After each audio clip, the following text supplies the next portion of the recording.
The image is etched in the public mind. The steadfast prince, the future king, the pillar of stoic duty. Prince William has long been viewed as the calm, centered heir, the steady helm after the storms that have buffeted the House of Windsor. His composure is a part of his job description, a non-negotiable element of a life lived under the microscope. Yet it was on an unassuming morning, during a public engagement that was routine on paper, that this composure transformed from a shield into a window that revealed the profound and human weight of the crown he is destined to wear.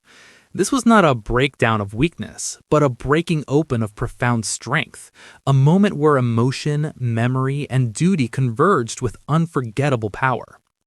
The setting was a community center in a quiet London borough, a visit focused on mental health advocacy among young men. The cause is one William, alongside his wife Catherine, has championed with a palpable personal commitment. He was seated in a circle of plastic chairs, the air smelling of instant coffee and polished linoleum, listening to a young man named Sam. Sam, barely 20, was speaking in a halting, raw voice about his struggle with depression following the death of his father. He spoke of the silence that followed the loss, the pressure to man up, the feeling of being adrift in a world that expected him to already know how to navigate such profound grief. As Sam spoke, the cameras, ever present, captured a subtle shift in the prince. The attentive nod, the professional empathy, began to deepen into something more visceral. His eyes, fixed on Sam, glistened. He stopped blinking back the moisture. A single tear traced a path down his cheek. He didn't brush it away. Then, as Sam's voice cracked, William's own composure gently fissured. His chin trembled. He looked down at his hands, clasped tightly in his lap, and took a long, shaky breath that was almost a sob. The room fell into a hushed, reverent silence. The click of cameras stopped. In that stillness, the future King of England was simply a man, connected by a thread of shared pain to a boy he had just met. "I know that feeling," William said, his voice thick but clear, breaking the silence. "That void, it's like the world has lost its sound, and everyone else is just moving on, and you're stuck in this silent film." He didn't just offer platitudes, he offered testimony. "For a long time, I thought I had to compartmentalize it, to lock it away to function. What I've learned, often too slowly, is that it's the locking away that makes it heavier." This was the catalyst. But to understand the seismic depth of this morning's emotion, one must rewind the tape of William's life to the original, cataclysmic fracture that forever changed his relationship with public grief, the morning of September 6th, 1997. The unhealed wound, a little boy in a sea of mourning. William was 15, not a man, not a child, but a teenager thrust into a maelstrom no person should ever face, let alone under the gaze of a billion eyes.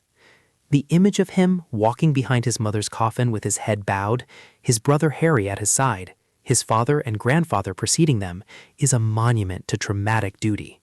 He has since spoken of the deep physical and psychological pain of that walk, the sound of the horse's hooves, the weeping crowd, the feeling of being severed from the world around him. That morning in 1997 was a masterclass in suppressed emotion. The world saw stoicism, a brave face lauded by the press. But what was internalized? A blueprint that grief was a public performance, that personal agony must be sublimated to public expectation. For decades, William carried this, the Diana template, as an unspoken rule. To lead is to contain. His journey back to emotional openness has been slow and deliberate. His years in the military offered a different, structured form of camaraderie and containment. His marriage to Catherine Middleton provided a safe, private harbor. The birth of his children, George, Charlotte, Louis, reopened the channel to love and, inextricably, to the fear of loss. He has said that becoming a father made him reflect on his own childhood with a painful new clarity, resurrecting memories of Diana not as a global icon, but as a mom who smothered him with kisses and made him laugh. The charity sector he and Catherine have built, particularly their work with Heads Together, was a strategic and personal mission to dismantle the very walls he was raised to build. But advocating for mental health is one thing, publicly embodying its vulnerability is another. The morning at the community center was the moment the advocate and the wounded boy finally, fully met in public. The converging storms, a year of accumulated weight. The emotional release of that morning was not born of a single story, but of a perfect storm of accumulated pressures. The year leading up to it had been one of unprecedented familial and institutional strain. Prince Philip's death in April 2021 was a monumental loss. For William, Philip was more than a grandfather. He was a mentor, the embodiment of unwavering duty and acerbic, practical support. Philip was a rock who understood the unique bizarreness of royal life like no other. His funeral, COVID-restricted and stark, was another exercise in grieving and isolation, a brutal echo of his mother's. William walked behind another coffin, this time as a man, feeling the weight of history shifting palpably onto his and his father's shoulders. The fracture with Harry, the very public unraveling of his relationship with his brother, is, by all accounts, William's deepest personal anguish. Harry was not just a sibling, he was his ally in grief. The only other person on the planet who lived that same childhood, walked behind that same coffin. The interviews, the documentaries, the memoirs, each felt like a betrayal and a reopening of a private wound.